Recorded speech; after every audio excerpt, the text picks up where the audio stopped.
Brigade Al-Qassam menghancurkan terowongan yang dilengkapi bahan peledak dengan target utama pasukan militer Israel. Untuk serangan tersebut, kendaraan militer hancur dan sejumlah tentara Israel tewas.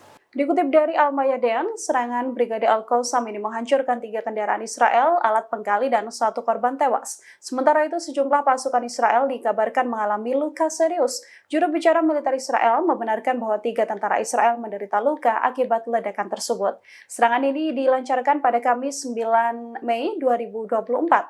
Pada hari sebelumnya, Brigade Al-Qassam juga melaporkan bahwa pasukannya telah menargetkan beberapa unit militer Israel di bagian selatan lingkungan Zaitun di kota Gaza dengan menggunakan mortir mereka. Pasukan Al-Qassam menargetkan kendaraan militer Israel menggunakan peluru RPG dan menargetkan pasukan Israel di Poros Netzarim dengan roket tipe 107. Sementara itu, Brigade Martir Al-Aqsa melaporkan para pejuangnya terlibat dalam bentrokan sengit dengan pasukan infanteri Israel di lingkungan Shokah yang terletak di sebelah timur Rafah.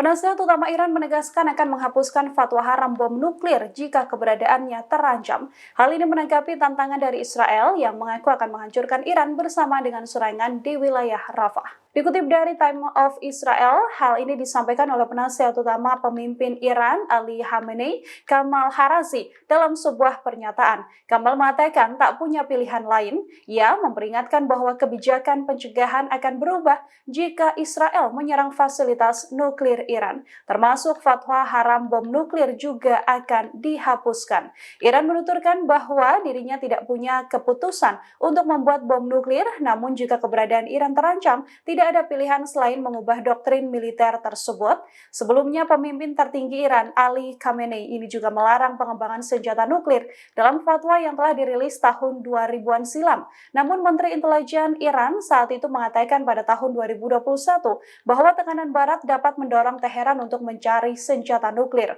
Menyusul meningkatnya ketegangan dengan Israel, Komandan IRGZ yang bertanggung jawab atas keamanan nuklir, Ahmad Haktalab, juga mengatakan ancaman Israel dapat mendorong Teheran untuk meninjau kembali doktrin nuklirnya tergantung situasi yang saat ini ada.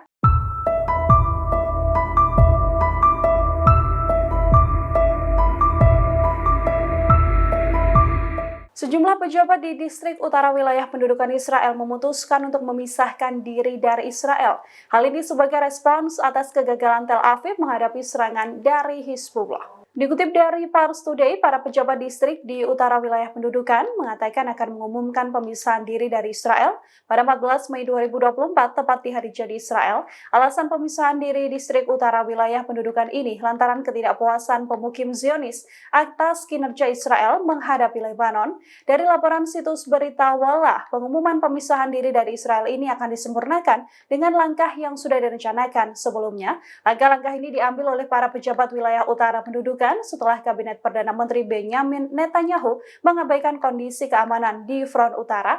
Sekitar 80.000 pemukim Zionis juga telah melarikan diri dari distrik-distrik di wilayah utara, wilayah pendudukan tersebut, dan sama sekali tidak punya keinginan kembali ke rumah mereka. Pada saat yang sama, Kabinet Netanyahu selalu menunda-nunda pengesahan anggaran yang sudah dijanjikan untuk memperkuat dan merekonstruksi distrik-distrik tersebut.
Pasukan pertahanan Palestina terlibat pertempuran sengit dengan pasukan pendudukan Israel di tenggara kota Gaza. Konfrontasi tersebut terjadi di sekitar Masjid Badr dan juga klinik UNRWA. Pasukan Mujahidin akhirnya berhasil menghancurkan kendaraan militer Israel sejak Kamis 9 Mei 2024.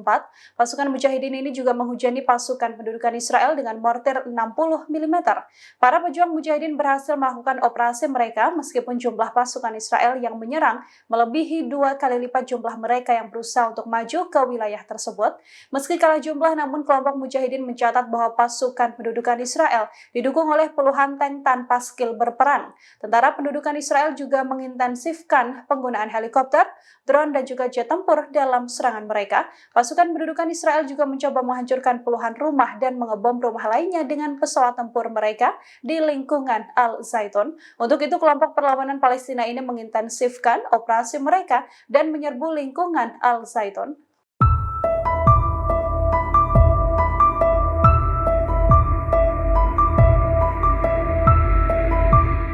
Tentara Israel mengalami kerugian besar karena tak bisa mengantisipasi serangan dari pasukan Hamas. Komando militer Rafah yang baru saja dibentuk tewas seketika dalam serangan bom kelompok perlawanan Palestina. Dikutip dari Palestine Chronicle, bom yang dilancarkan pasukan Hamas menewaskan 3 tentara Israel dan membuat puluhan lainnya mengalami luka.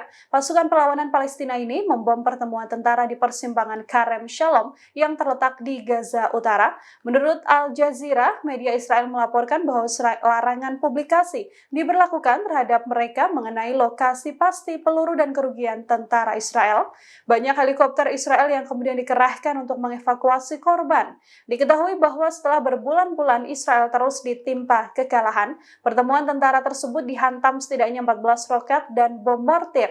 Brigade Al-Qassam, sayap militer Gerakan Perlawanan Palestina Hamas, mengaku bertanggung jawab atas serangan tersebut. Dari laporan yang ada, pos ini dilaporkan ditujukan untuk mengelola operasi pengeboman yang menargetkan Provinsi Rafah dan merencanakan operasi Rafah hingga termasuk perwira dari Shin Bet dan jenderal Israel. Download Tribun X sekarang, menghadirkan lokal menjadi Indonesia.